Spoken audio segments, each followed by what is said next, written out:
Hello, everyone. Good afternoon. I am Sudeshna Shaharoy. I am the writer of this exhibition, Geography of Hate, and I'll also be today's moderator for this panel discussion, which is the hate as the ultimate form of violence against the other. Firstly, I would like to thank Oyun for organizing such a wonderful talk and Sujatro for giving us the opportunity to be together and discuss about something which is so crucial in the current atmosphere. So our discussion for today will explore how this artists of the exhibition uses visuals and performance as an expression of dissent within the current power structures of the social and economic atmosphere.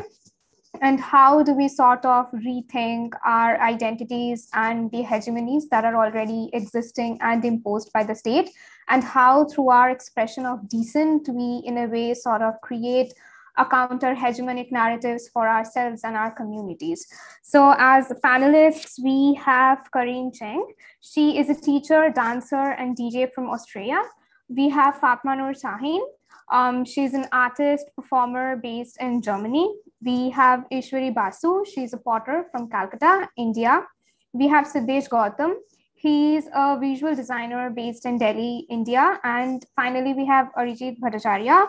Arijit is an artist activist and the curator for Geography of Hate. So firstly, I would like to say thanks to everyone for being here. And my first question goes to Karine. Hi, Karine.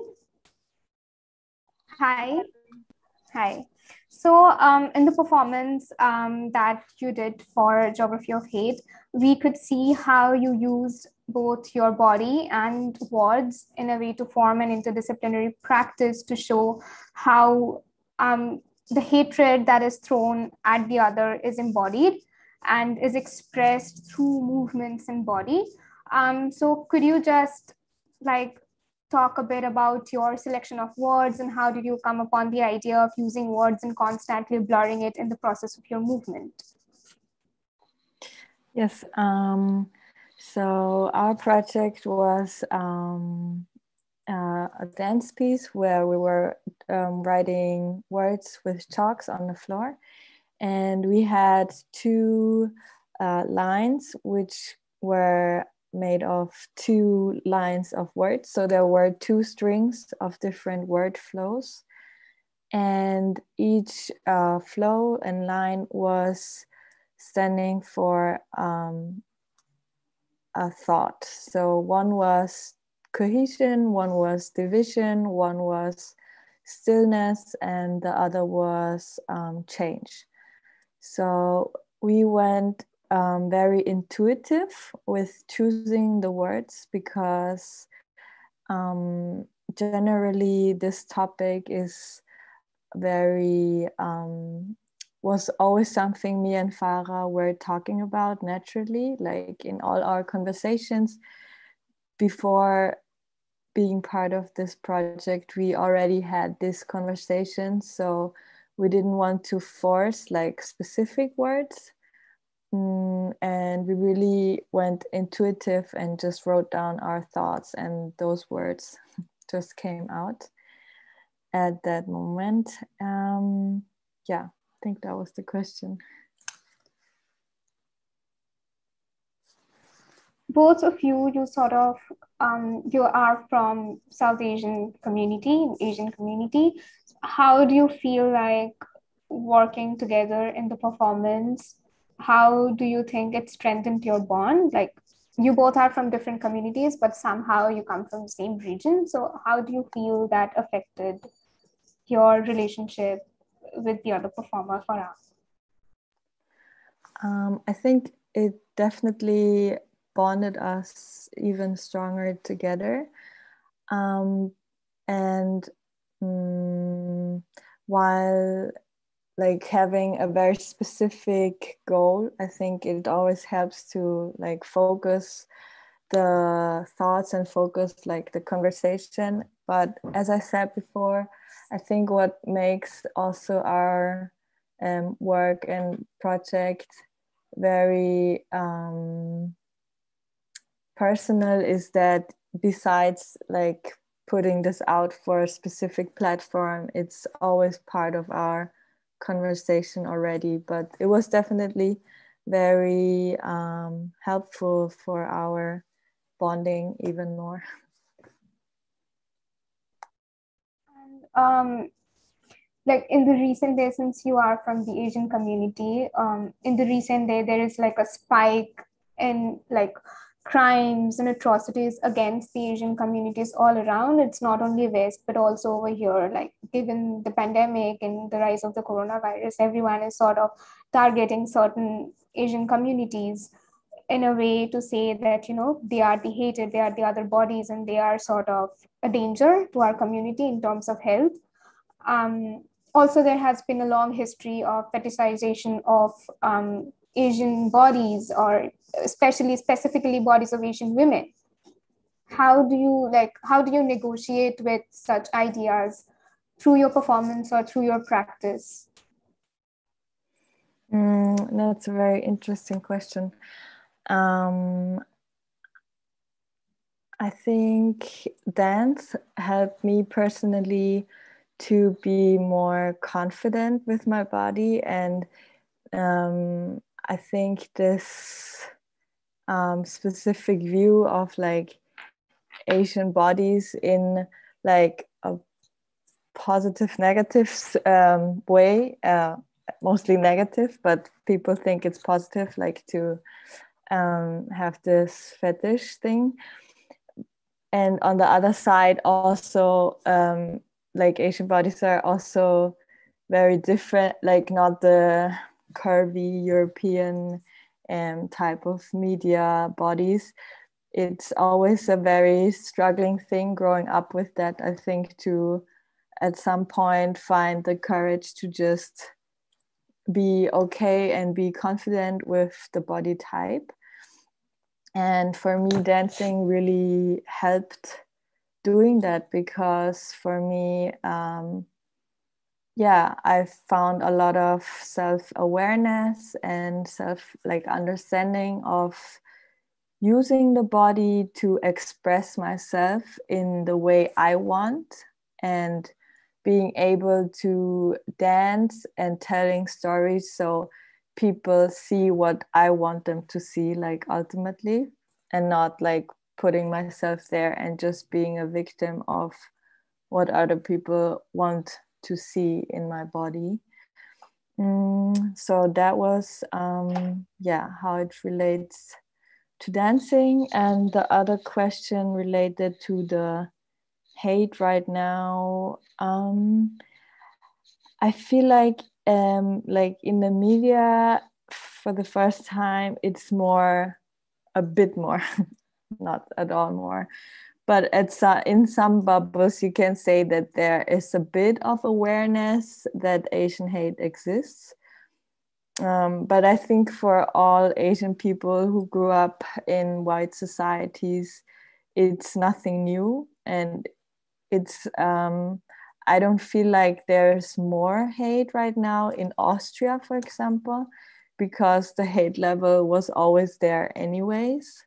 Now people have more of like a specific target, and maybe their words change. Like maybe they will say like, oh, this is your coronavirus or something, but the level of hate is the same. Like before it was just a different expression of saying something hateful. So I think it's generally not more or less, it's just the same somehow. But just speaking from Austria, I think in the US, as I can see, that there is definitely even more violence and hate.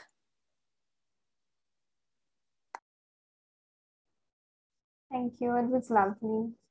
I would like to say that there is not much around like when the idea of Black Lives Matter started in US.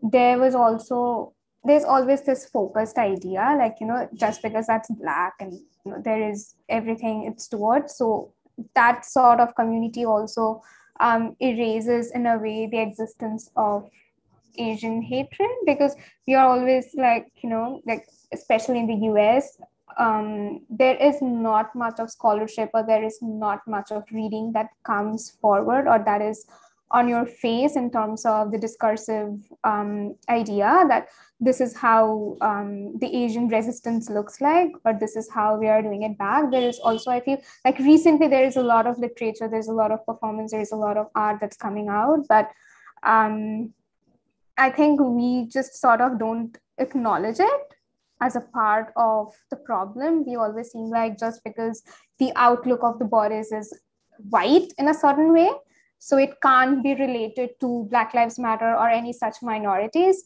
So that's something which is also quite problematic in a way. Um, yeah. I would like to go to Ishwari. Hi, Ishwari. Hi. Hi.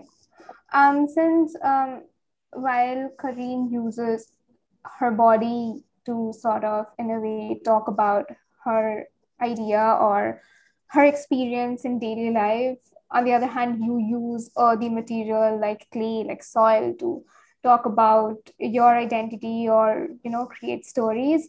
How do you think your practice, in a way, sort of helps you to create the narrative or create who you are as an artist? I think so. To start at a very basic level, I'll be talking about first how it kind of has an impact on me and how I would, you know, kind of I related to what we're talking about today. So clay in itself is something which can mean a lot of different things to a lot of people. It can be calming for someone. It could be, relaxing for someone. It could be something which requires a lot of focus, different things. But when I was first asked to be a part of this project, which obviously a faith, um, when you think of it as just misty, which is soil, it has a very, at least in India, it has a very deep rooted meaning when it comes to one's nationality or nationalism, because you are talking about your country where you're born in, where you've grown up and everything. So the kind of dedication you would have towards it, the kind of responsibility or love that you have towards your country, that is what comes in. And here, when it comes to geography of hate, we kind of see how this mystery, which is unifying among various religious and socioeconomic communities and all of that, how one unifying thing, which is something that we all love, can be divided and be, used as another instrument of hate. So that is something which I could totally relate to, and it kind of made more sense for me to identify that part of the whole geography of hate bit in terms of clay and soil, or mitti as we call it in Hindi, or mati in Bengali, and how it kind of has like one simple word or one simple thing can have such a huge political connotation to it. So yeah, that's basically how I thought it would be.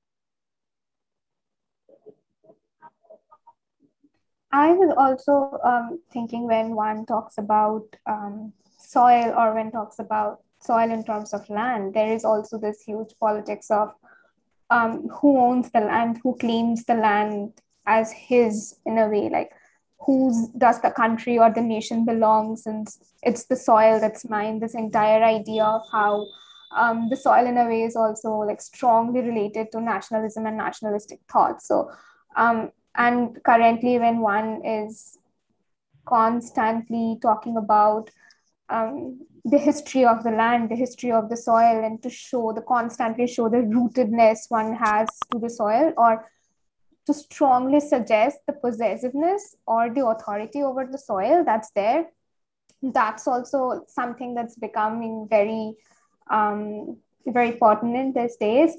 Could you talk like a bit about your performance on soil and the music that you did for Geography of Hate?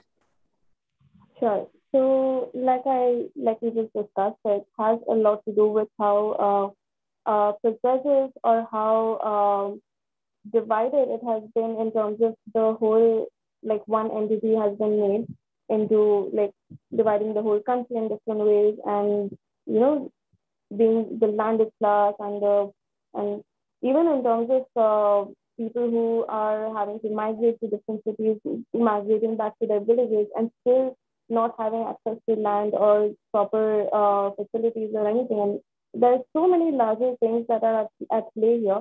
Um, but what kind of like in the video, in the whole project that I created with Sujatro, it's kind of a juxtaposition of two kind of feelings or two kinds of ideas.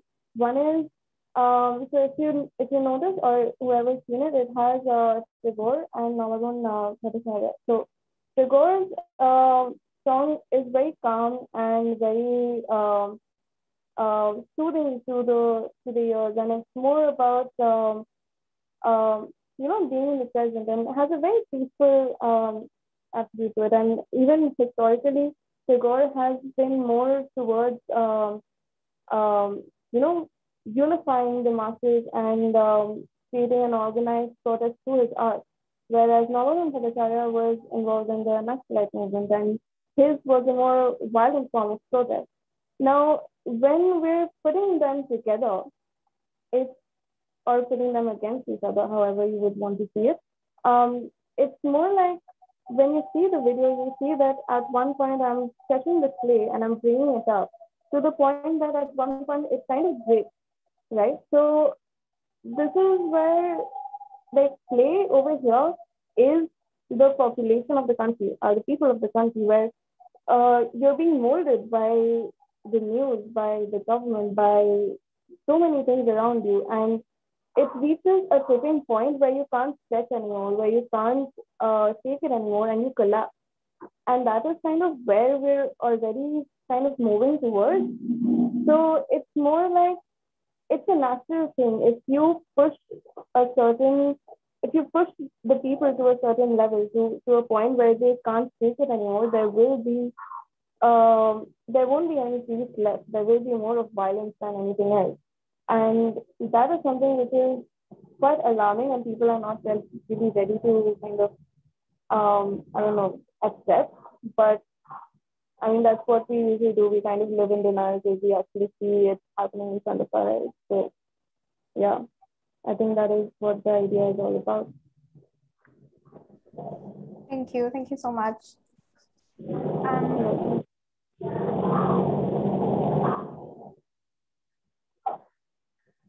So, Krishna, you're on mute, I think. Oh, yeah, thank you. I also kind of feel that this entire idea of creating this tipping point, I also think that it's very historic.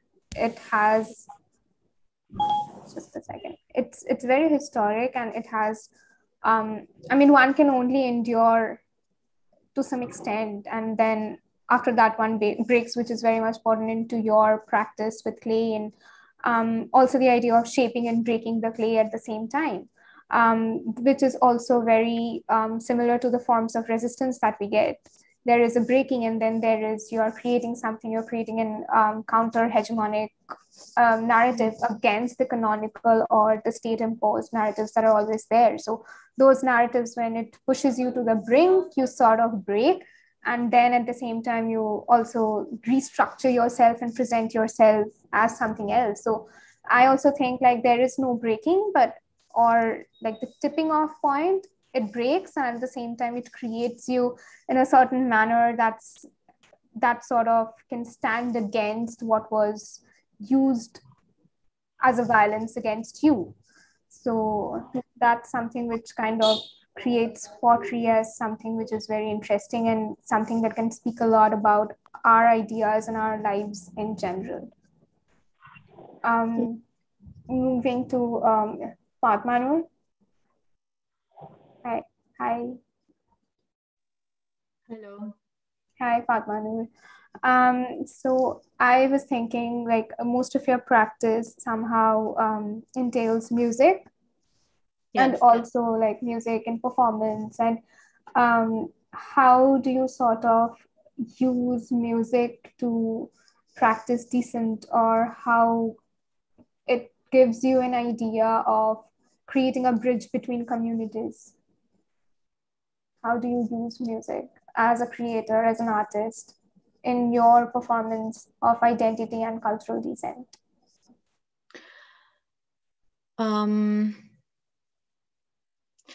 So in terms of this project, I was thinking about the personal rooms, let's say the perspectives that we learn, the belief systems, what our family teached us, what we have to confront in the social life, in our work lives.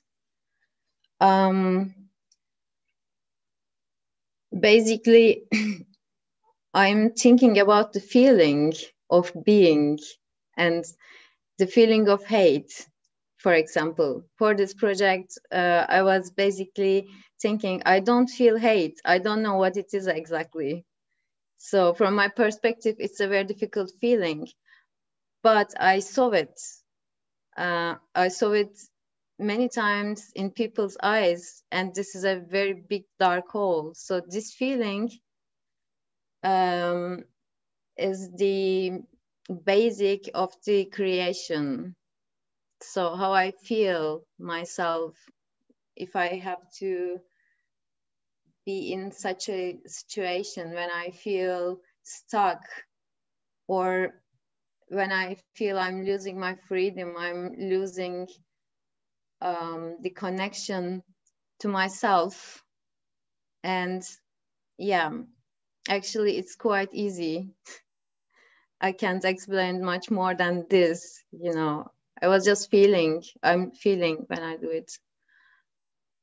Because, you know, for me, the art is a very natural thing, because the art is you, your ways, and this is me and my way. So I just try to show it and play it on the stage.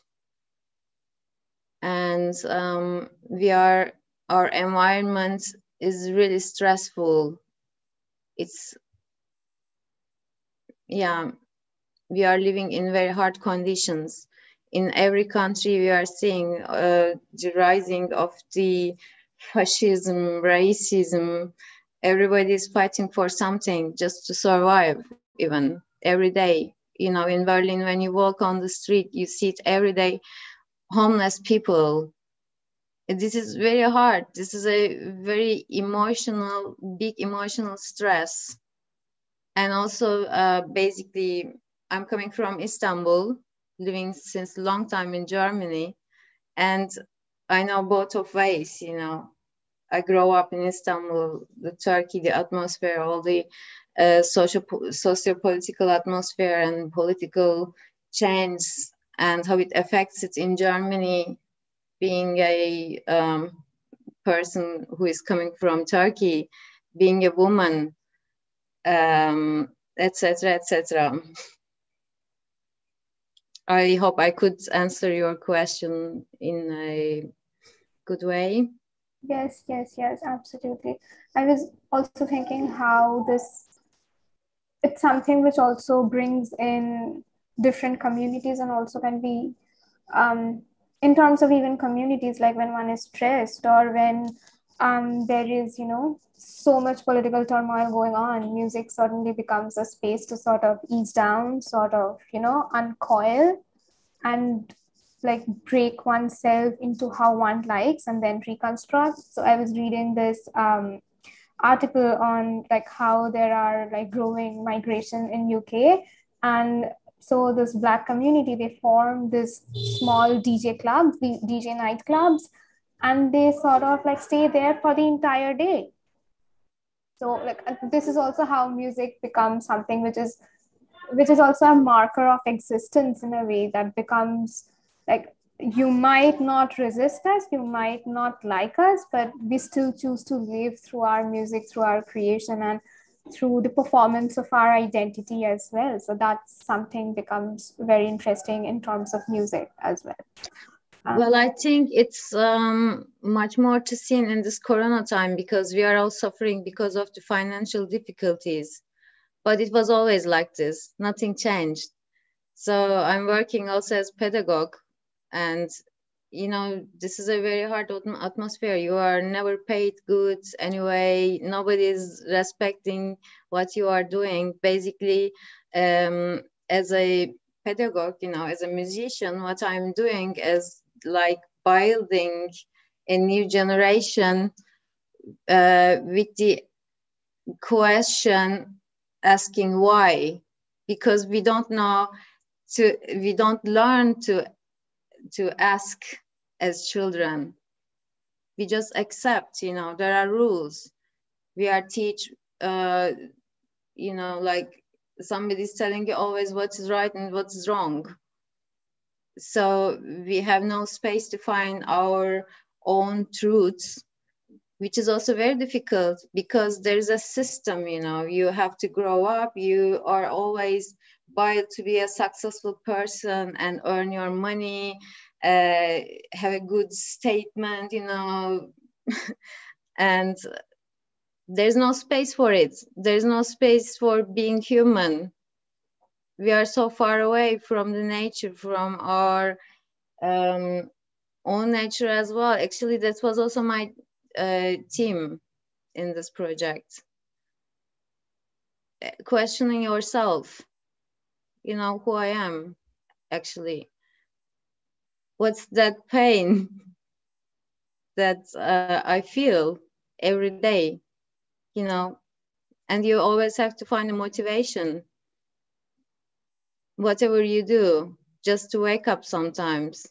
And I know as artists, musicians, everyone is suffering with this question, what am I actually doing? So, yeah. I don't know. You should ask me another question.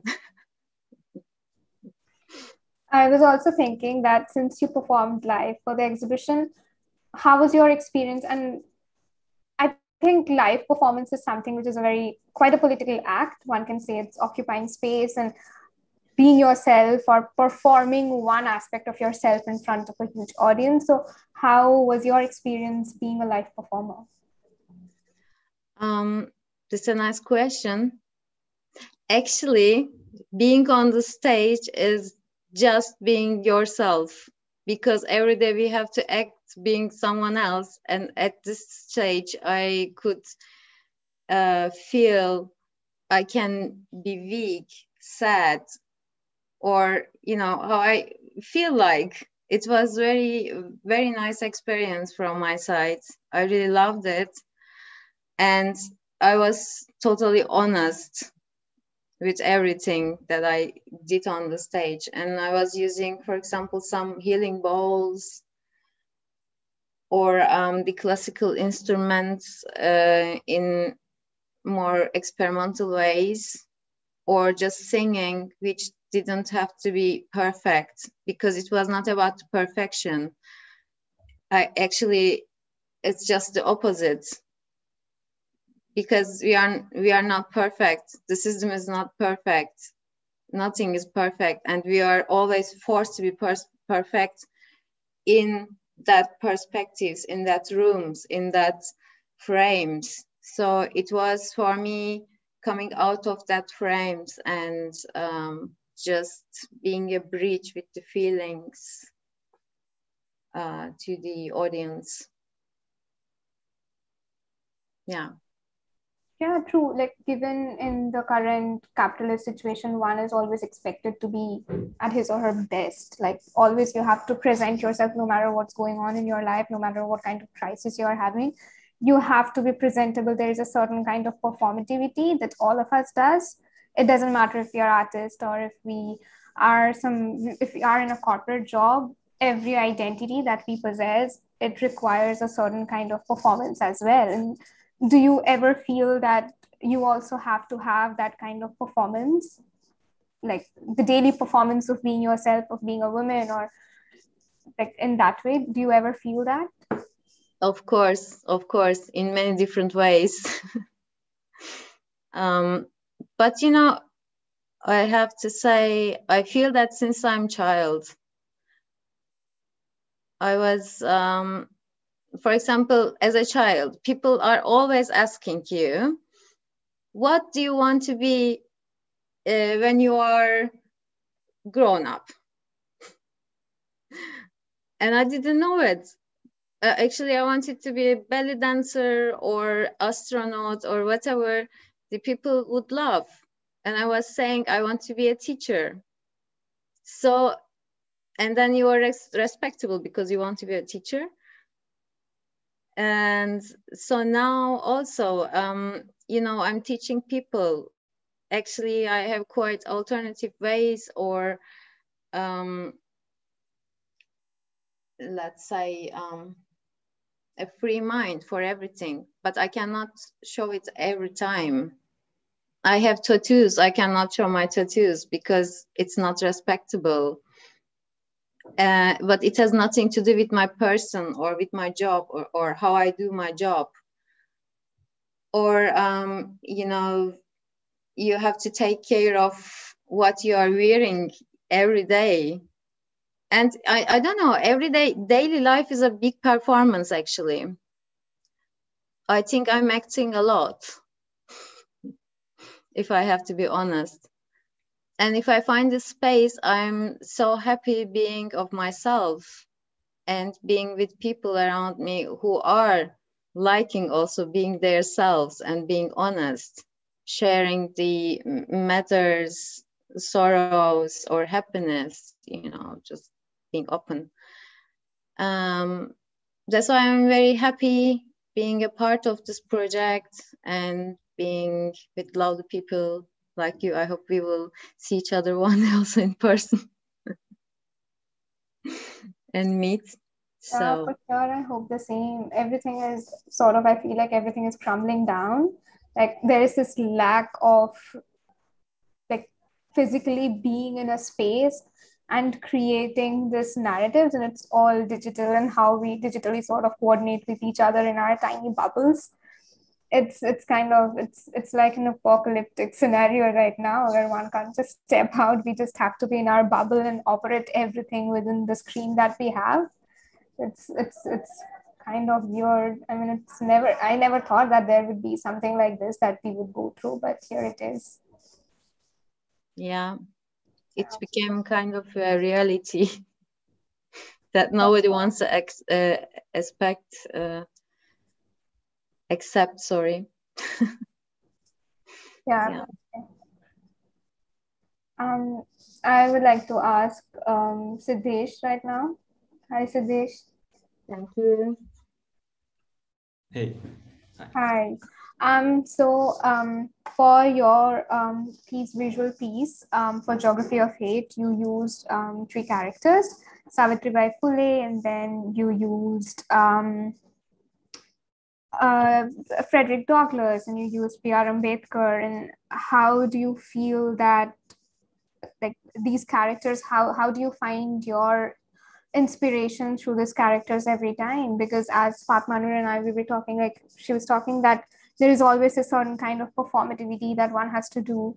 Do you feel like that there is also some aspects of your identity that is forced upon you, that you always have to perform, like being an artist and being from the marginalized community, and there is this pressure that you always have to be the certain kind of voice? Do you feel that within the institution that caters to mostly upper class, upper caste audience, or even like artists? Do you feel that?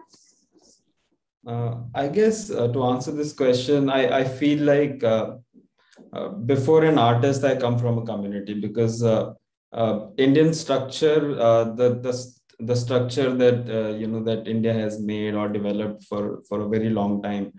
I'll basically talk about the structure. This structure is based on the mythical books or the religious books, which talks about varna. So like the division of classes that happened in Europe and other, elsewhere. In India, there has been a division of these classes on the basis of their occupation for a very long time.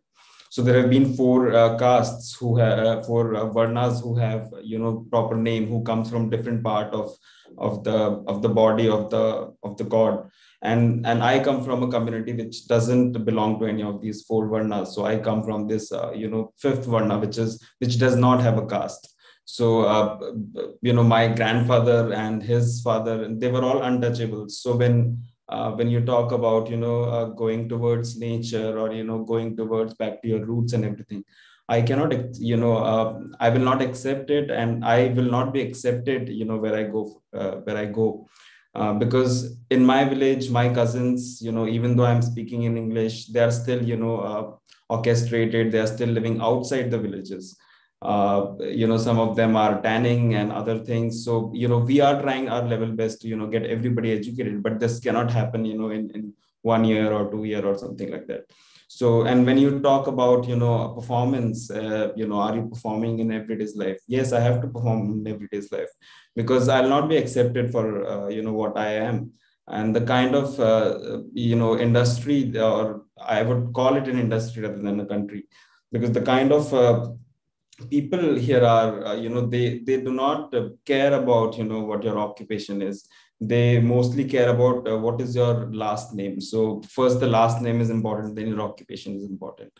And even if I'm not, sometimes I feel that I'm compelled to do what I'm doing, or I'm compelled to write about what I'm writing about.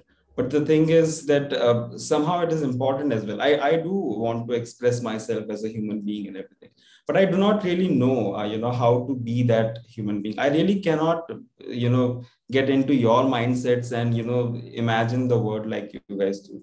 So even if I want to draw a butterfly, there will be some political, social, economical, or cultural relevance to it, because I see it every time. I see my father being disrespected, even if he's a very big officer in the organization that he works for. Or me getting hate messages every day, people calling me out and messaging me that you should be cleaning toilets, and you should be killing cows and tanning leathers and everything. So I do not really I want to be this performative person. I want to perform because my community has never ever performed like this. And maybe you guys are fed up of doing that, wearing this mask and everything. But we were orchestrated for being original. We were orchestrated for not wearing enough clothes when it was really hot, or keeping our house as functional as possible. It was unhygienic and everything for everybody else. We in every and people might say that this doesn't exist, but in every city and town and village in India, all the drainage, there are these drainage canals. All the people who live by the banks of these drainage canals come from my community. And everything that is evil in India, it's a practice of my community.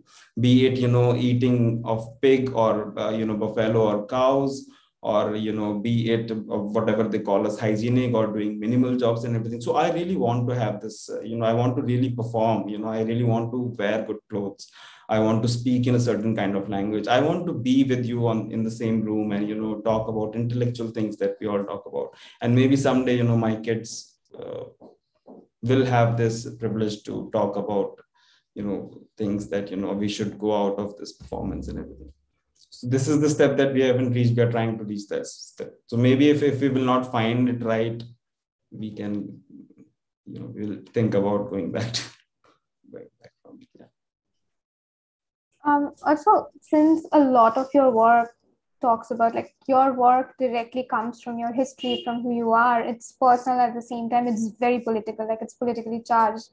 I kind of feel that being a person itself is like a huge powerhouse of political power. Like, it's the finest side where the state, where the patriarchy, and where even every other institution can perform what they want on our body, on saying as this is how you should be, or that is how you should be. So I think in that way, when one performs like how one wants to be, that itself becomes like being oneself becomes a huge step towards a resistance, towards an expression of dissent itself.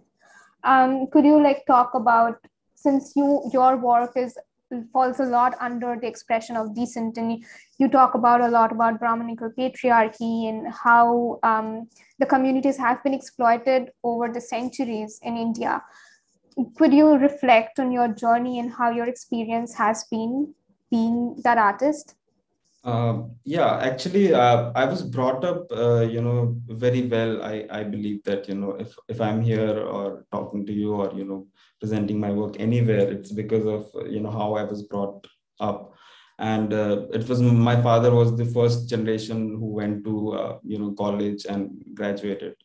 So and he became an officer, and and because of that I never stayed with my grandparents, who actually used to live in those places, and they are no more, but the house still exists, and some of my relatives still lives there. So so my journey has been, it has been very progressive in the way that, I was not brought up like every other Indian kid is brought up, like, that, you have to, on every Tuesday you have to, pray to certain god or something like that, or you are, allowed to eat something or not, or you are allowed to go somewhere or not, you are allowed to talk to somebody or not. So these were not the concerns of my parents. They were not even concerned about what I am reading, or if I'm doing a leisure reading or something. They were not much concerned about whether I'm coming first in my class. They were more concerned about how how this boy, or my brother also, how these kids are, growing overall. So they let us do a lot of theater, singing, and everything possible. So there was we never went for tuitions. So my family never restricted my, both of us to take tuitions, or to be to come into the mainstream by doing the certain kind of things that you have to do. So because of that, we had a lot of time to think about stuff. And my father and my grandfather, my grandmother and my mother, they are all very political, and they're all very socially aware. They're avid readers. They read very literature which is not very contemporary. So I was raised around, these people, even though I was not interested in this. In the beginning I used to read Tintin and Reader's Digest more than, what these people were doing. But then in the stories and everything, they would, inscribe some of these emotions into us. So for me it was always, and I accept, like, I remember this incident, when I was a kid. I was very, very small, and there were these other kids who were discussing, like doing a gossip about different people. And then they were discussing about this one girl who did not had a surname. So her surname was just a B, or a letter B. And they were, making assumptions, that, she must be from, and they were calling her slurs and everything. And this was happening when I was maybe in 5th standard or 4th standard. And since then I lived under this inferiority complex. I never told my friends that, where I come from, or what my heritage is, what my father is, and what my grandfather is. So for me it was always, so I started hiding, hiding from this. I started hiding from my own community. I tried to imitate, what Brahmins would do, what the upper caste would do. So I would tell my friends that, this is what I am. And this went for years and years. I finished my schools, I finished my undergraduation, then I was in my post graduation. But sorry, during my post graduation, I studied in Italy for 6 months. And outside the cathedral, outside the Duomo, Milan Duomo, I was taking a bus. And in those days, I used to wear a lot of kurtas, and used to keep very long beard. And there, there were two nuns who were in the bus, and we were just, getting in the bus. And these two, women, they pushed themselves back, as such. They, they did not wanted to have my touch. Now there, they did not know my caste, or where I come from or anything. I do not know, maybe because they thought that I'm a Muslim, or they had some Islamophobia or something like that. I had no idea that, why did they do it. But I realized that, anywhere you go, you'll be discriminated in some form or the other. And if you'll accept this discrimination, this is a life of misery that you are living, under. This is an oppression that you're doing on yourself. Like you're saying that you want to be an individual and stuff. So this is the individuality that I want. That I want to be accepted as a human being first. Then I'll become an artist or designer or whatever occupation I choose. But at this point of time, I'm not. If for my merit, whatever I say or write, there are hundreds of people who will just say, I am saying this or I'm on this platform because I'm given affirmative action or reservations in the from the government of India. This is something that they do to to push this community to come forward. But for them, this is something that which reduces your merit or something like that. So yeah, so kind of these things mixed up. And I from Reader's Digest, I started reading very serious literature. I still read poetry and other things, but that's a side of me which is there, and my close ones know about it. So I do recite these things. I have my own joyful days and happy days and happy times, but I really do not wish to share it with a lot of people. Or I do not want to be judged, or I just do not want to be displayed in that manner. I do art, and art is a sort of, I earn from art, so it's a performative occupation for me. So so my art is relevant for for the people that I'm doing it for my viewers. It is sensible for those people. Sometimes even if it is abstract, it is abstract for the kind of viewers that I have. But yeah, that's just an occupation. I do not know, a lot of people have so much expectations from artists. You do not know what a lawyer or doctor is doing inside their houses. You just talk about their professions, and the same thing is with artists. So we have certain topics that we talk about. Maybe after 5 years I'll be doing something else. There'll be something different, interest that I'll be working on. But yeah, that's just a part of my life, like 8 hours of my life.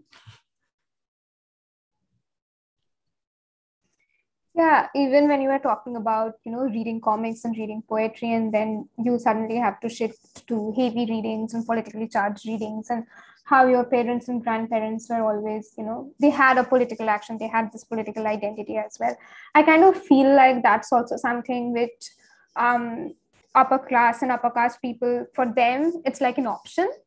But for you or for people from marginalized communities, it's never an option. So it becomes almost like a default action that they always have to take. So since you are this person, you always have to know what your history is, so that you yourself can feel rooted. So you know where you come from and how you want to act and how you want to resist as well. So did you ever feel like, when you were young, did you ever feel like that pressurization, like you have to read it and others don't? Um, uh, till some point, my father did try to, pressurize me to read such stuff. But then, at after one point, I think they lost interest. That this person is not interested in this, so let him do whatever he's doing. So I think that was the best thing that was done by my parents. Because of that, I had a lot of reading these things. When you do it from very early childhood, I think I was not matured enough for that. Because a lot of books or a lot of texts that I read afterwards, when I became an adult, I was not able to understand it in first go. There were times that I had to read certain books for 2 times or 3 times, sometimes 4 times, to understand them. I'm still immature to understand, to decipher a lot of text that a lot of people have written. So I think it was right that I did not choose to go in that direction. Because maybe I'm more expressive, or maybe I might not have chosen any unconventional way of living if I would have been into that kind of literature from my early ages. I might have been trying to get into administrative services or become a bureaucrat or diplomat or something like that, because I would want to make change in the society. So I might not have seen the creative side of the world. So because I had this freedom to explore anything and everything, because somehow my father and my mother both had very the very tight, economic situation when they were growing up. So they were not able to do a lot of things. My father wanted to, learn a lot of things, but he couldn't because, the family was not economically strong. So I think they realized that, these were the missing points in our lives that, we should not let our kids, miss them away. So I think somehow, they thought that, let them do whatever they wish to do. And this helped me a lot because I had a very lot of, I had a very open mind about certain things. I was once upon a time, I was a fan of those people whom I, criticize now a lot. So it was a nice thing that, I was able to read Gandhi or Nehru and Ambedkar, all three of them, and try to understand them. And I really do feel very sad about those from my community, from outside community, who just, make conclusions without, experiencing something. So there are a lot of people who might, abuse Tagore for, not doing anything for the people who were not from his caste, or, not utilizing his privileges properly. But the kind of work that he has produced, if I had not read, Tagore before this notion came into my mind, I would not have, accepted him as an artist, or Bunchi Premchand or others. So I think this is somehow very, it was very organic. So I think somehow this education system should also be, in that way organic for all the communities, so that, now the problem with Savarnas is the upper caste people is they do not know about our history or anything, is because it's not in their curriculum. So since, we read about, Gandhi or Nehru or other personalities, nobody taught about, our people. So that's the missing link. I think if we do that something about it in education system, we'll be able to be in a better place. Yeah, even this idea of the intellectual figure, it's always someone from the upper class and upper caste. And we sort of never think of the literature that comes from marginalized communities or the literature that comes through resistance. We, as a part of institutions, never get to see those. I think that's something which for me, it's a very epistemological problem that's always there, and that needs to be addressed. Like I remember when I was in school, they only, I guess we never did learn extensively about Ambedkar. It was like probably one paragraph or two paragraph, or we just learned about the Adivasi movement in Birsa Munda, and that was like 2 lines and just a photograph of him. And it was never more than that. Even though we were interested, even though we wanted to learn more, there was no trace of such history that we could trace back. And that's something which I find is very problematic. Like that school textbooks should have, like there should be an equal mention of how one draws from history. And even in terms of intellectual history, one is always looking into this certain body of Bhadralok, and that's how you see it, and not someone who deviates from that idea of upper class, upper caste man. Even the works by women, so that's also something that we never sort of see. So I feel there's a lot to change, but I also feel like when this change will come, I mean, this is high time, and when are we going to address it? I mean, I know it's steps and it's very slow, but I kind of feel like it should be implemented at school level. I think Ambedkar believed that it was high time in 1920s. He tried his level best. And Dalit Panthers thought that it was high time in 70s. Then things have been very steady, but at least there is progress. So at least now you see a lot of people from this community, making really nice art, or, doing really good scholarly work and other things. So I think the time is, because I think the world, what internet has also done is a very nice thing that, now there was an economical barrier before, for my father's generation, there was a very big economical barrier, because of which they could not buy books, or, they'll have to rely on the public libraries and other things. Now we live in an era that, we can get a lot of things on one table in just one system. So you can be reading, Malcolm X, Foucault, and Ambedkar, and Socrates and Buddha and Confucius. So from different time periods, different personalities from different demographies. So I think this is a point of enlightenment for this community at least, and I think this should go beyond this, because I did not expected the world to go in this direction, the direction we are going at this point of time. So in the time of internet, in the time of scientific technologies, in the time of self-realization and realization about the nature, because I think this is the highest time that we have realization about nature. Before that, we had myths and stories about where these birds are coming from and what is happening to this. We had no accountability of how dangerous we are to this world. Now we have this accountability. The This is the bright side of science and scientific technology, that we have data about how foolishly we have been behaving. But the bad side of humanity and the bad side of religion and the orthodox thinking is that we do not believe that scientific discovery or those data. We care to make more money, or do things which are not very suitable for nature, or for the coexistence of each other. This earth is way bigger than what we think of it. So it will not be the earth which will be destroyed, it will be us who will be destroyed. So it is our life which will be destroyed. Earth is going, it's been here for a very long time, it is going to be there for a very long time. And instead of, other than us, there might be some other things, some other animals, some other species. But then the thing is, we do not really see beyond that. We still believe in mythologies that God will save us, or God has brought plagues, and God has danced and made new words and everything. So different gods have these different miracles that they still believe in, rather than the scientific process that has been going for a very long time. So rather than learning from that, we use it even more. Like if you see in the capitalism, how crony it has become. They will sell you notebooks, and they'll say that they are saving trees in the name of notebooks, or they are sending kids to schools if you buy our notebooks. But how many kids are going there, and how many trees are cut for the same thing? So how they're fooling you for these same data, and you are not able to we are not able to understand this.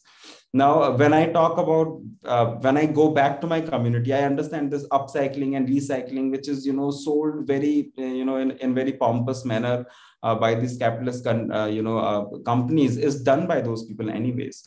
But you call them people who are subaltern, or whatever. So it has been a practice. Human beings have always had this thought of reusing things, or we still clean our houses. We cannot live in the garbage. However small a person's house is, they will keep it hygienically clean and everything. It's a very human nature that we do, but we do not do it for when we do it holistically. So we might be cleaning our house, but then where are we throwing our dump? Is it going to our neighbor's house? We do not care. So that I think going beyond your own windows and doors, and seeing what's happening on the road, or on the streets, or in the neighbor's house, is very important at this point of time. And scientific discovery has Buddha was a philosopher who generated a thought that was modernism of that point of time. He understood that this whole concept of orthodoxy and rebirth and this karma bullshit is of no point. That was an equally scientific discovery of that point, because it was a thought that was created. And that's how human civilization has evolved. And we are not ready to accept that evolution at this point of time. I don't know what we are afraid of. We are afraid of not getting into heaven, or not getting those prostitutes in the heavens that they are promised, or whatever angels, or whatever each religion promise in their holy books. So I think somehow we have stopped looking at science. We believe more in those gods, because science gives you bitter truth about yourself. It says that you are selfish. It says that you do not have heart. You do not have humanity that you talk about. That humanity that you have defined as humanity is more in animals and in plants even, who do not have brains, and whatever how we see different species as. So I guess, yeah, I do not know. I'm not sure if I made any point, but No, yes, absolutely. Even this thought that, if one is religious, one is not prone to violence, this entire idea of if one is religious and then one is just following the path of God and everything is fair in the path of God, or love and war, it's all the same, it blends in. Like, I also feel like that somewhere is the problem. One never realizes like it's an intrinsic part of human being, and it's as much as it's societal, as much as it's cultural, it's also something which is very intrinsic. Like, Walter Benjamin, when he talks about hatred, that it has a body of its own, it just needs someone to stick it to, so you just get rid of it, and at the same time it becomes a parasite that attaches itself to a host, and host being the body of the other. So I think that's something which becomes very problematic. And in this idea of other, we kind of only see within ourselves and within our community, and we don't think of someone as other being a human being. There is this idea, since that person is other, the other is always created through the process of inhumanization. Like, since that person is other, that person is not capable of being a person of emotion, a person of happiness, a person of memory, a person of experience like I am. This is something which I think this is something which is very problematic, that operates in the whole continuum of the hater, hate, and hatred. So yeah, thank you for such an insightful conversation.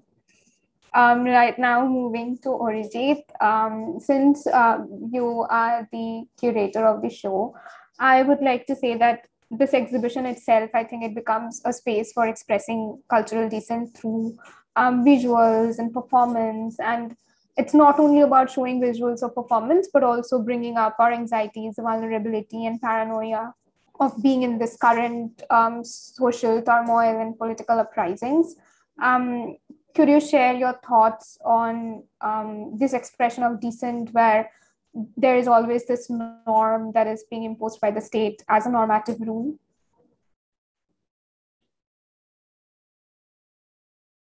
You're muted. Can you just unmute?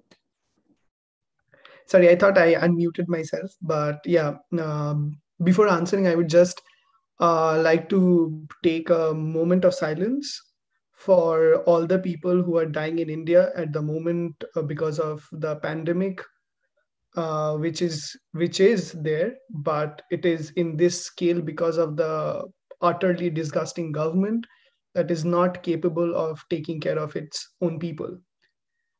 So maybe I will take a moment of pause, kind of taking this taking the time to answer you, not only for myself to reflect upon what Siddesh said, and then coming back to your answer, because or else I will be doing injustice to the conversation that has been happening, and also the huge calamity that is or the catastrophe that is happening to our people in general. So I would maybe like to take a moment of silence for everybody. So if everybody agrees, I will just keep 1 minute silence. Thank you.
Thank you so much for giving me the space to talk about this.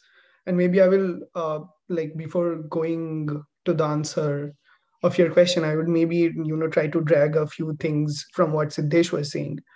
um, because the thing that Siddesh is saying is very interesting, that where he's saying that there is this notion of responding to text, which has been very prominently you know uh, ingrained into our society.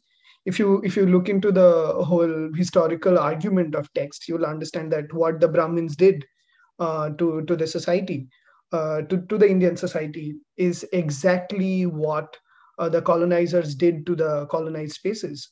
They took the oral history, they omitted it, and then they incorporated their textual narratives. It's the same form. It's the same form of otherisation that has been happening, and people are being othered. And if you go deep into this whole argument in our contemporary times, one of the biggest things that happens is that everybody tends to go to Ambedkar. Everybody tends to go to all the not only Ambedkar but also to Tagore, to Nehru, to Gandhi, to Mahashweta Devi, to Manoranjan Bepari, to all of these people, and go back to the textual narratives. And whereas maybe I would maybe take Siddesh as an example, and would try to talk a bit about him.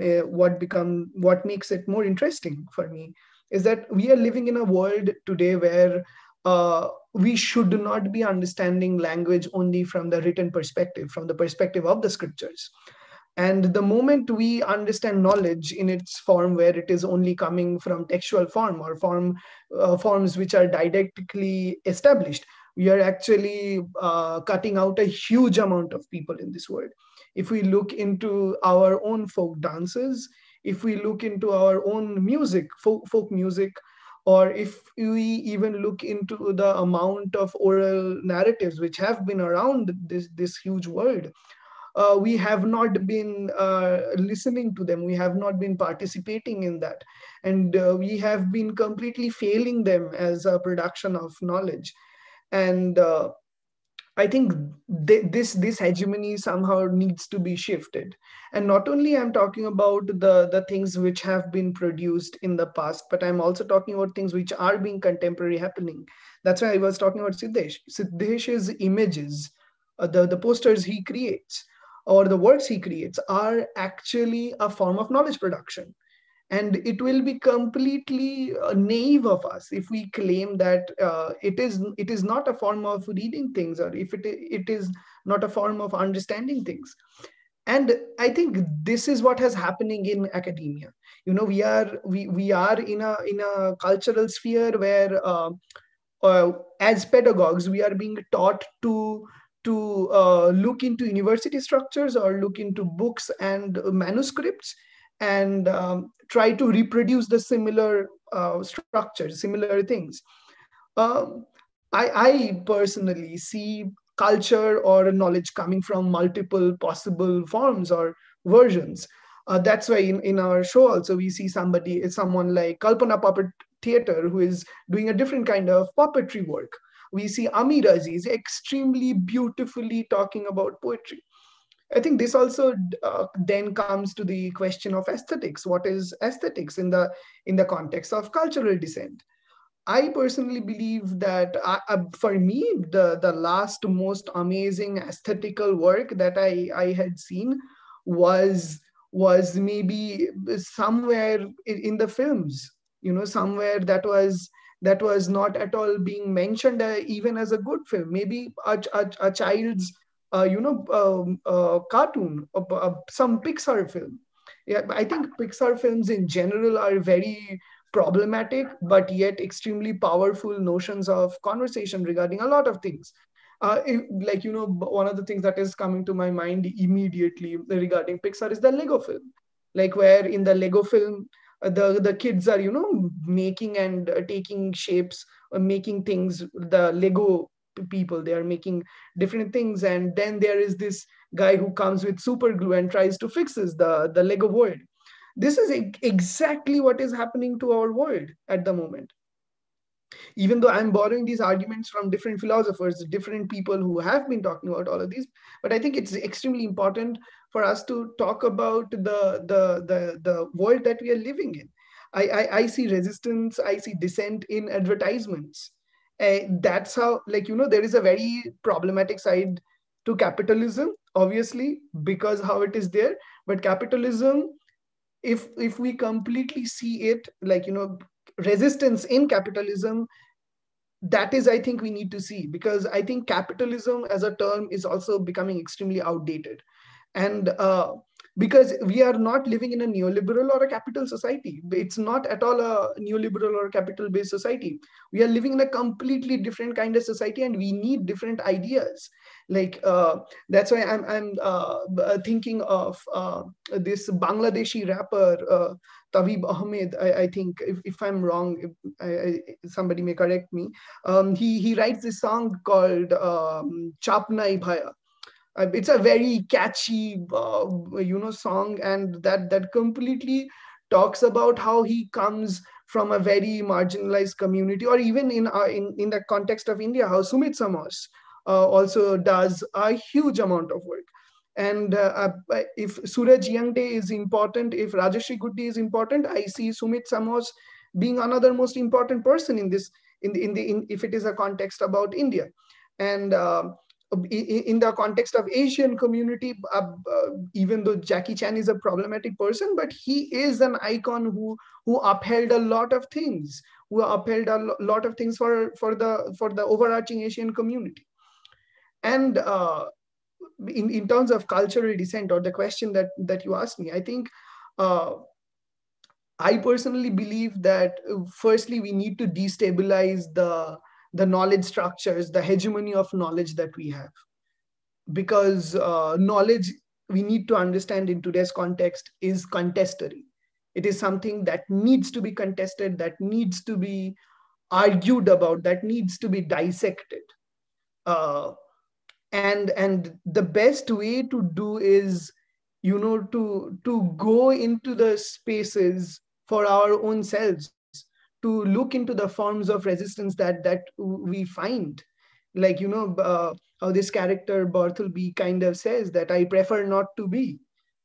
I prefer not to be in this format. Like when Margaret Thatcher prominently claims that there is no alternative, I dare to say there is alternative. I dare to believe there is alternative. And that is my dissent. That is the dissent that everybody in this panel who are sitting and participating are bringing in here. When Fatima Noor talks about her own specific identity, freedom in arts, or when Corinne is talking about her own expression in dance, and how she already navigates through a very complicated social structure. And when Ishwari talks about this clay as a general idea, when Siddesh talks about Malcolm and Gandhi and all these people in his works, or when Amir Aziz talks about the people who died, and the people who are watching them dying are equally the killer. When Maham talks about this violence of time that we are in, I see strength in us. I see power in us. I see huge amount of clarity in us. And I stand by these. And that's why maybe Sujatro and me kind of pulled this exhibition through. Like, when Sujatro brings us together, kind of lets us free flow in whatever form or format we want to be. It's not because he has it is not because he has the platform, because a lot of people, to be very honest, a lot of people in today's context has a lot of platforms, but they do not want to share it. And I think that's why the exhibition, in its own way, not only as a form of an artistic expression, but also as the form of dissent, as a form of cultural dissent, works where Eshna Kutti, in that heavily politically packed group of works, can perform freely with her hula hoop. If it is about a politically charged exhibition, it does not need to have like everything that talks about politics from a very specific point of view. The politics of art also needs to be broken down. The systemic nepotism in art world, the systemic favoritism in art world should also collapse. In academia, in our hegemonic places of our dwellings, it should crumble down. Why should female artists or queer artists or transgender artists or artists of color should feel unsafe in our platform? It should not happen. If this is happening in our time, that means we are failing on something as individual human beings. If I'm saying it to a larger audience, I'm saying it to myself, because I do not know when I, with my own Brahminical hegemony that I come from, might have discriminated a person without knowing. So whatever I'm saying at the moment is I'm not saying it as an echo chamber. I'm reflecting back upon myself and kind of contesting my own understanding about things. So maybe if the answer is overextended, but that is how I felt I could answer to your question, Sudeshna.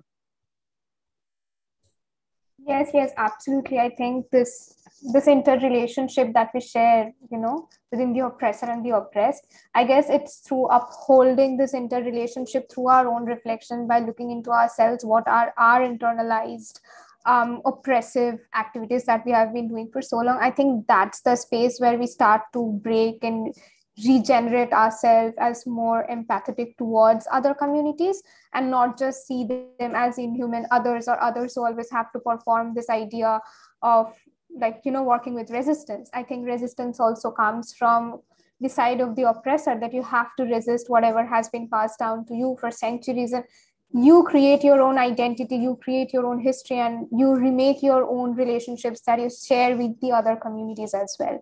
So yeah, that's something which makes much more sense now. Thank you.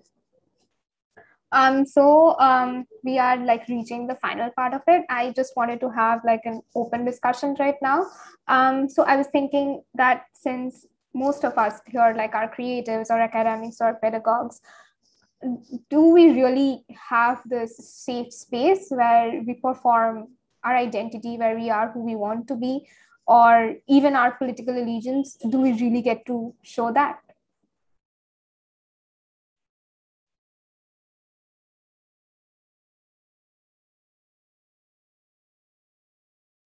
Shall I answer? So I guess no, we are not living in that kind of the world that we see on internet. We all do self-censorship in some way or the other. Some people have to do it more, some people have to do it less. Depends of different demographies, but then they have to self-censor themselves in some way or the other. So I think we are not in that safe space. More of because of we are not groomed in that way that we can accept, not we can't even tolerate different people. If somebody comes up with a different food habit, like if you see India itself, we might be brown, but the kind of racism that we do with the people of color, and with the people of from Northeast, or from China and Japan, and how they are they mock each other and everything. So I think this is something that we are not groomed to do. I think that different countries have this different level of India doesn't work on guilt like how most of the Western world works on. They think that I might have said something wrong, or this might have hurt somebody. We do not really work on that part, because that part is taken care for us by the religion. We have this concept of karma, which is very famous all over the world, which is the biggest fraud that Hinduism has given to the world, because karma actually stops you to do things. It makes everything easy. If you have killed a dog, your karma can save you. So and even it doesn't even assure you that if you have done something really wrong, that that you have to do a redemption or anything like that. You can do a few rituals and you are redeemed. So I think of a lot of, because I work on a lot of people who are political prisoners and in jail for a very long time, and I understand they do not have a second life after that, even though they want to redeem. And what are these jails for? What is the main concept of these prisons? They are to rehabilitate those people so that they can come back to the society. If somebody has a killer instinct, let's take that instinct away and make him or her a better person, and get back to the society. But here, if somebody send me to jail, and the kind of situations that I've seen just through my work, I might become a criminal after I come out. So the kind of wisdom that we are throwing at people, or pressurizing people with, I think this is very wrong, and this is taking our word in a very, very wrong direction, which is very hurtful. every country. Just the quantity is different, the kind of people who are doing it is different, being done on is different, but there are ghettoization of certain kinds of people in certain countries. Somewhere it's Muslim, somewhere they're African, somewhere they're... So these jails are full of one community somewhere or the other, somehow. So this is just because of the wrong grooming that society has been doing. Yes, yes, absolutely. I was also thinking that we ourselves, we occupy certain spaces. Like, even if we don't get to create spaces, till what extent can we perform this cultural decent within our own spheres, within our own personal lives, through our creativity, through our everydayness, and through our existence as well.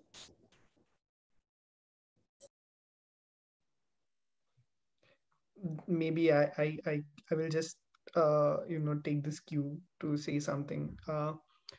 Something that really fascinates me is a South American ritual that's called cacerolazo.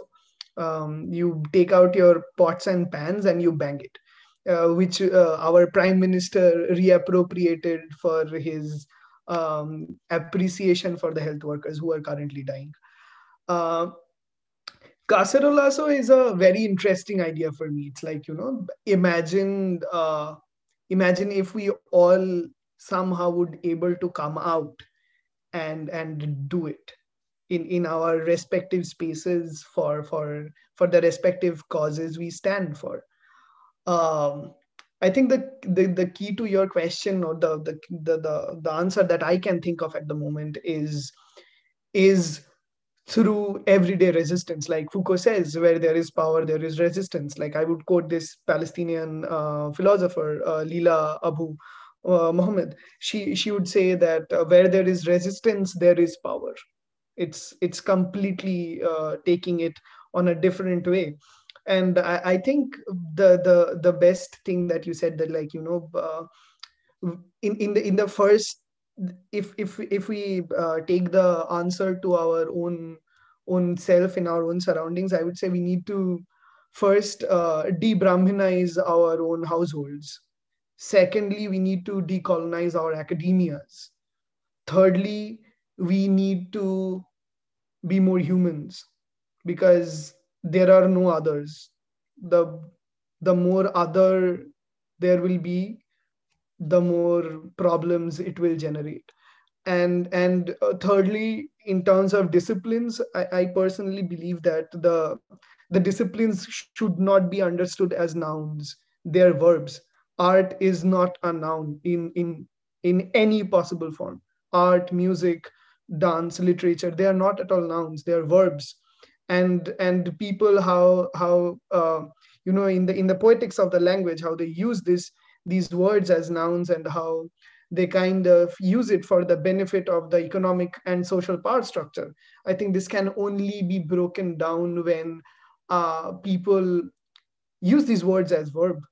Like, it is enough. I'm not an artist, but I do art, and that is a statement in itself. So I think these distinguishes, at least from our generation of people, we need to start to have these conversations, at least with each other. And maybe I will pass on the mic to everybody.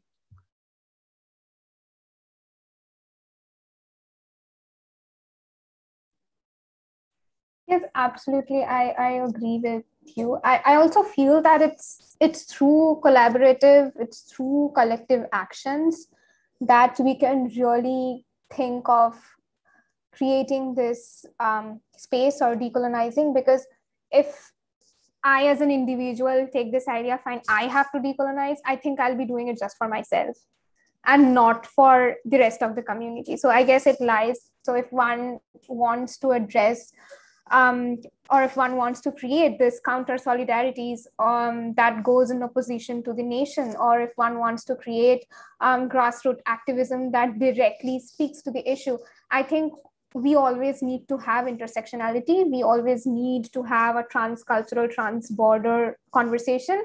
And by transcultural or transsectional, I don't mean that, fine, I am here and I have to always talk to someone in Nigeria, or I always have to talk to someone in US so that we can have this first and third transculturalism. But I think it's about, if I am Bengali, I need to have this intersectionality with someone from some other region. Like, how can we think in a cross-regional transcultural way within our own communities, since there are so many distinctions within the South Asian communities or the Asian communities itself. So in terms of Asia, I think it's mostly about transcultural and transregional rather than creating a cross-cultural or this first and third conjoinment when one talks about resistance or decolonization. Like, even in terms here, like, there is Brahmanical patriarchy that only Savarna feminism can't address. There has to be queer people, there has to be DDA communities, there has to be a lot more than we perceive as women to actually bring or deconstruct and reconstruct our own idea of institutions or our own idea of how we want the world. So I think in terms of that, and also in doing that, we need empathy, we need to be more humane, we need more, we need to listen to ourselves in a way that we are not, that's not our default setting, because our default setting is to hate someone. I think in that way we have to resist our default setting and be more human and create some this intersectional junctions within our resistance. I think it's through that one can only think about breaking certain systems or certain institutional frameworks within which we are working. And what do you think?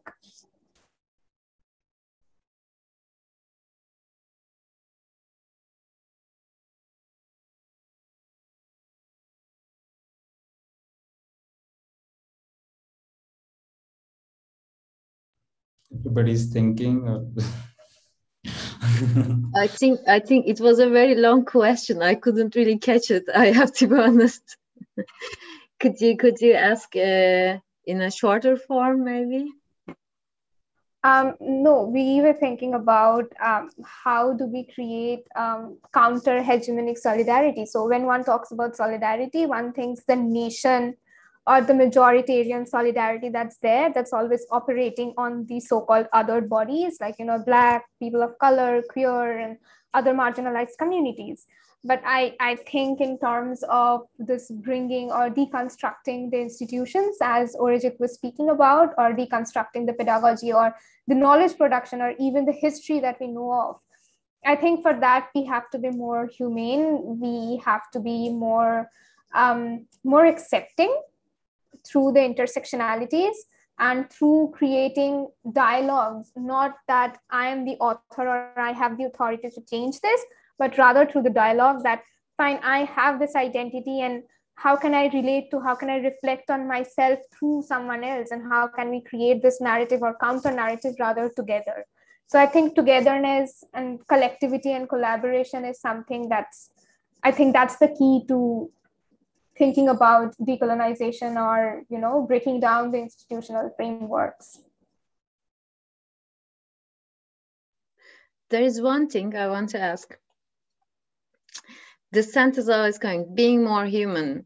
What do you mean with being more human? Everybody's talking about that. I think I'll speak from my perspective. For me, I think being human is being more accepting, being more empathetic, and not seeing the other person just as a body of flesh and blood and meat, and not like that, but someone who has their own experience, who has their own life, who has their own world, who is someone just like me, and someone who is not some other person who is standing in opposition to me. I think that's what I mean when I mean human.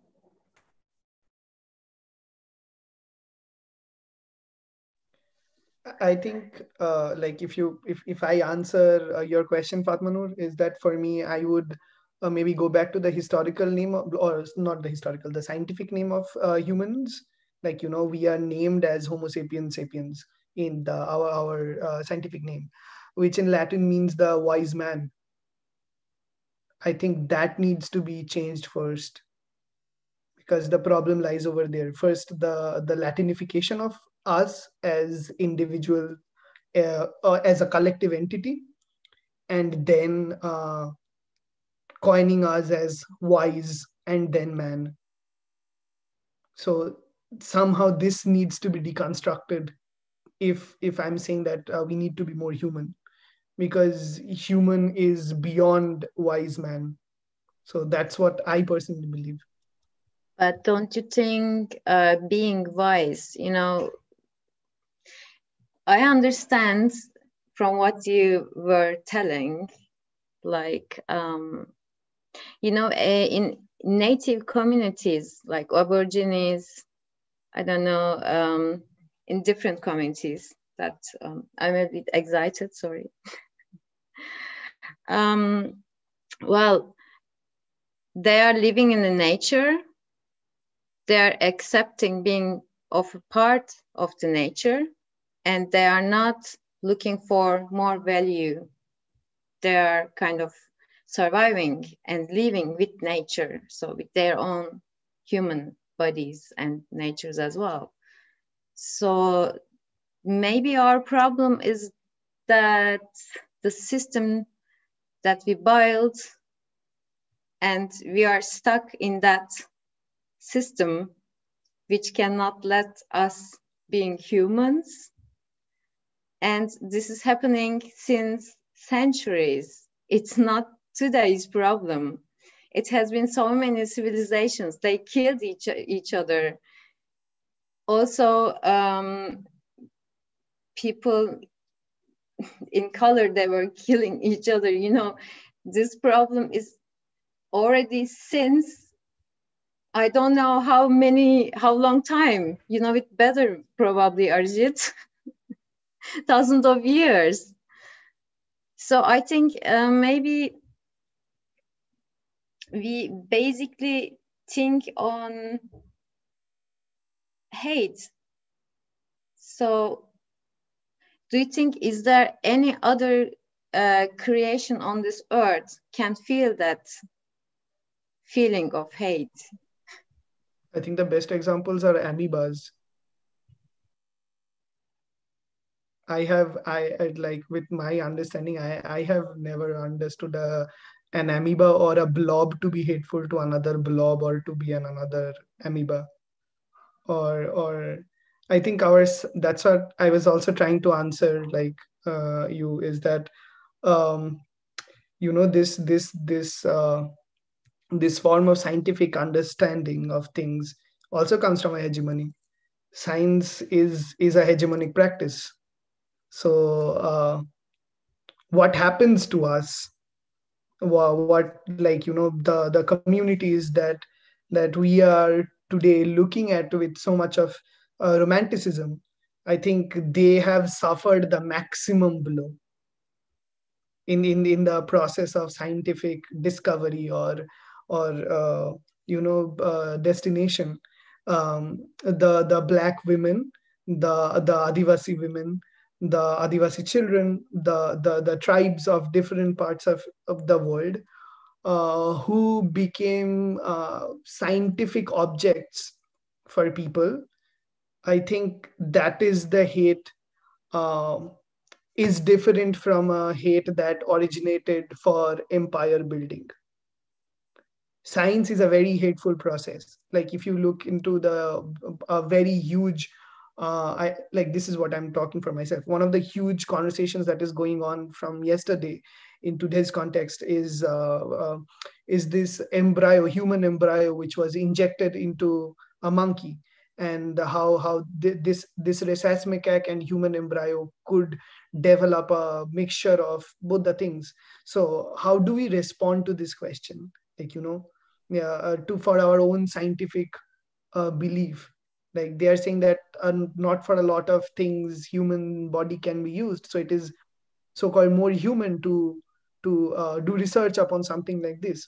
And also in the 2020, when the women who received the Nobel Prize on chemistry, they did research on a specific enzyme that is actually used to cut off pain. Like, people who are in our genome, who are having cancer and are going through specific pain, they can go through this therapy in their last stage of life, where their specific gene sequence can be cut, and their pain before death can be removed, which is caused by cancer. So the thing is, this whole facility is available for such a less amount of money to so many other people. People can be actually able to create, warmongering nations who want to wage war with group of people who do not have pain. This is the same thing that we saw when ISIS was buying medicine, which worked as drugs for their own people who were fighting. So I think it, like, the question you posed, Fatmanur, is a very complex question. It does not have a singular answer. And I think I'm completely intellectually incapable as a person to answer you, because my understanding of things is from my own demographies. So I can only attempt what I know, or what I claim to know. So But can I ask you another thing? Like, you said science is a hateful process, right? Maybe can we call it more destructive than hateful, because science has not always the reason being hateful. It's a kind of curiosity, and human beings are being the cruelest existence on this earth. So, and we are being destructive. Don't you think so? So I think, like, I will just say something and then I will pass on the mic to Siddesh. Maybe Siddesh was going to answer something. Uh, I would just say science, art, literature, all of them are neutral things. They are extremely neutral. They are like they are completely neutral. That's what our industrial modernity is based upon. That these disciplines are neutral. So the question lies on the people who use them for what reason. And that's why the idea of hate for me also comes. Hate is not objective. It is a subjective decision. It's a very precise decision taken in a moment. And that's why I kind of say that it's a hateful discipline in a way, because when the Manhattan Project happened, people were also developing thermodynamic power at power plants at different places. The bombs were not meant to be dropped. The Einstein's discovery was not meant to be made a bomb and to be dropped at Hiroshima and Nagasaki. That was not the reason, but it is on the beholder how they beheld it. Actually, I wanted to say the same point, like how you use it. And I guess somehow, greed supersedes hate even more. Some people do not hate, other people, but they want to make, more money out of something. Now, for example, there is this very um, uh, a thing which is happening. There is a state called Meghalaya in India, and there are different scientific discoveries and different scientific researches that has been telling us that how uh, Indian water is polluted and everything. Now that in Meghalaya there is a lake which is the cleanest lake of India. Now most of the Indians are drinking polluted water, but still Indian government and some industrialists have decided that they are going to make a dam over it. So with all the researches that we have had, that how dam destroys lives and livestock and other things, we're still doing it. That's where the whole concept of greed and how you're using your knowledge is. So those people who live on the banks of those on the lake where the dam is being built, they might not know the contemporary sciences or the science that everybody else knows, but they might know, they might have developed their own science. Like those people have been living there for a very long time. We have to understand that all these civilizations who have been surviving for a long time have been surviving for some reason. So they have some understanding of the kind of nature that they're living in, the kind of plants that they can eat and they cannot, or the kind of animals they would kill. And if you see in India, most of the indigenous people, they do not kill the species which are endangered. They have not known that I am not supposed to kill rhino in Assam, let's say. So it's not that there was a parchment of paper sent by some government and telling them that you do not kill. They understood with a very natural logic that they are not seeing this animal more, so they stopped killing them. They stopped killing a lot of birds because of that, which they used to eat. But what these people who are knowledgeable, who have studied in different universities, have studied how to use this. They are the people who will kill rhino legitimately for the horn, because the horn is used for something which is very interesting for the which has nothing to do with human existence or survival as a mass. But for some reason, for some small reason, they'll write a big research paper and legitimize something which is completely it doesn't make sense. Like where I live, there are every year they kill thousands of hundreds of sparrows, because in most of the cities this happens, and this is a project that is done by the government. And in many countries these kind of projects happen because sparrow is an invasive species, and they might there might be too many sparrows in the city, so the government kills them. And after some time you find that they have become endangered, you are not able to see sparrows and things, so you are doing all that bullshit that I have to save sparrows, will do all hashtags and everything. And then when they'll if even if they will emerge, or if they come back and they become, because it's their natural instinct to become invasive, they reproduce in a very, very large quantity, so we will again going to kill them. So this is something that how we utilize our we have that certain kind of ego. Like it was mentioned that we are wise men. We are not wise. Like we can't even respond. Like our bodies are unable to respond naturally to things. We do not grow hair, and there are human beings living in the coldest of the regions and they do not have body hair. And there are a lot of natural instincts that we have already lost because of our superego of our believing that we are so great and everything. We've been wearing clothes for so long time that our skin has become so sensitive to even some high temperature, which was not the way before.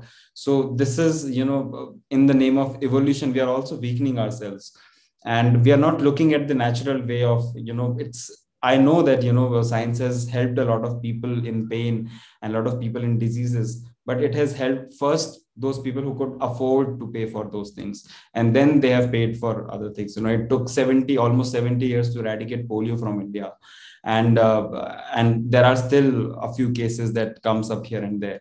So and America was polio free for a very long time. What all these United Nations and everybody says, everybody talks about, they want to cater the diseases that is happening in their own countries. So if America is suffering from AIDS, there will be a campaign of AIDS whole on, in everywhere in the world. Now in India, little kids are dying of kwashiorkor and cholera. Cholera and kwashiorkor have been, taken out of context from Americas and Europe. But, we do not have those campaigns of cholera and kwashiorkor. And every day they are dying. But we will still be spending more and more money on, patients of AIDS and everything, because we are so inspired from that capitalism, that those researches are way more important for us. Maybe it makes sense for us or not. We do not care about that. We spend a lot of money. I'm not against, space exploration, but we spend a lot of money in going out of space, I'm sorry to say this, but doing the same thing which somebody else has already done, and feeling proud of ourselves. What Russia or China or America has already found, we are just doing it again.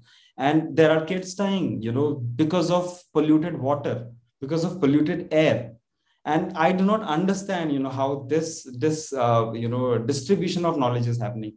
Can we not become the most innovative country by cleaning the whole water of India? Would we not be called, innovative enough? Or would we not be called innovative enough if we, cure diseases which are killing a lot of people, or we increase the life expectancy of India? But we do not, because this will not make headlines, that we crossed so many miles to do this. This will not, look good when people will, talk about it in the media. They might not make a movie about it. there is no glamour in this, but there is glamour when there is, there is a huge chunk of, this hot, fire is going down and it looks nice aesthetically going, we are going against gravity and everything. Here you are defying, death. You are not talking about, that innovation, that, you are defying death is, equally, as important as, defying the gravity, maybe even more, because I do not know where we place ourselves of this. Science has been doing, what I do not think that, scientists have any, the one who made engine, or one who, converted, made transmitted power out of, petrol, might have thought that, this would be the word be like. And there are many solutions to a lot of things. We just do not want to take it, because we just, it is either not fancy, or it is, either not suitable for the kind of narrative that we are living in. I would just add a bit with Siddesh's, this idea of, space travel, is that this is the new colonial idea. Space travel is the new colonialism.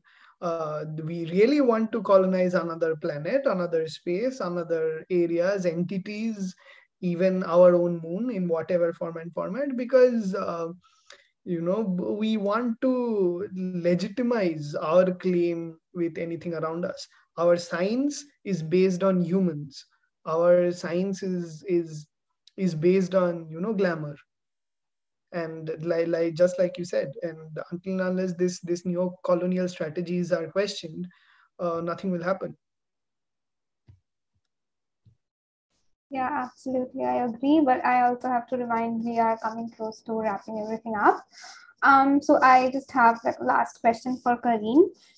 Since you said that you are from, like, you are based in a predominantly white society, there is also certain kind of stereotypes that are always attached to, Asian people, for the Asian diasporic people, especially in Western countries, like, you have to be this meritorious, grade A student, the one that popular culture always shows you. How did you like come in terms of you being a performer, in within that stereotype?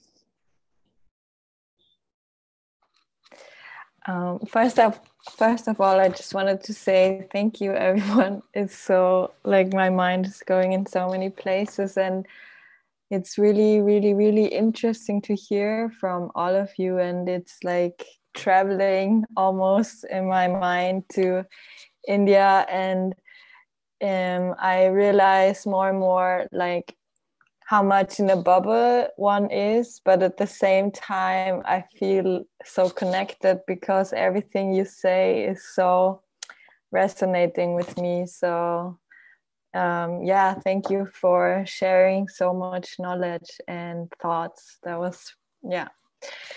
So to the question about, yeah, the stereotypes and living up to that, I think the process when you're younger are probably almost the same with anyone. And I realized that also listening to the conversation, that in my case it might be like the white people making me feel like this, but at the end I think any person can make you feel and go through the same states by you being less, or not less, but like little, to other people thinking the same in more. So just like, yeah. And when I was younger, I went to a lot of states, like trying to live up to that, shaming yourself for not, I don't know, hating yourself, then hating others, and like just those states you all go through. And now I'm kind of at that point where I feel like there's more and more of a like awareness towards white supremacy, like here in Austria with BIPOC people. And I feel like sometimes a lot of people get stuck at always relating your identity to the dominant identity.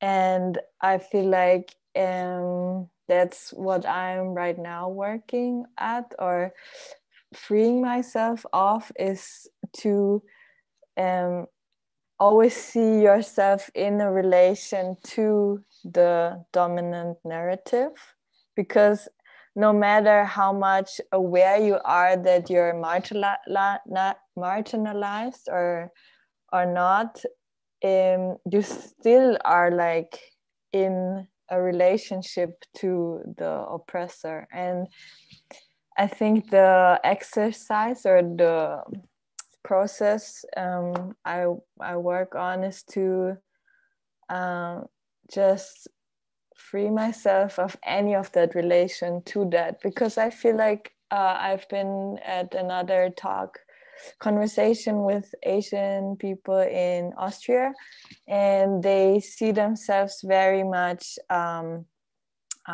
being made like quiet, and they feel like they are always like the quiet and like good blah blah minorities, and that they now have to speak up. But I think once that you feel that you have to speak once you feel that you have to speak up, it's all still already in a relation to the oppressor. So I think, yeah, somehow you have to just find out what you really want and what you really want to share, and stop thinking of I want to not change, but maybe deconstruct this institution or this and this and this, because then you're always a victim of that institution. So I think, yeah, somehow from this navigating out is my point of view right now. Yeah. Thank you, Karim. This really gave us a lot to think about what we have been discussing for so long. Anyone else would like to say something, since we are just coming close to the end?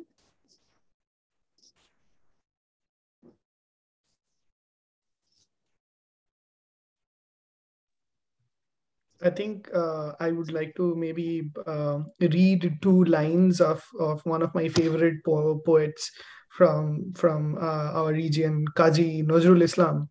And Nazrul Islam writes in his very famous poem called Bidrohi.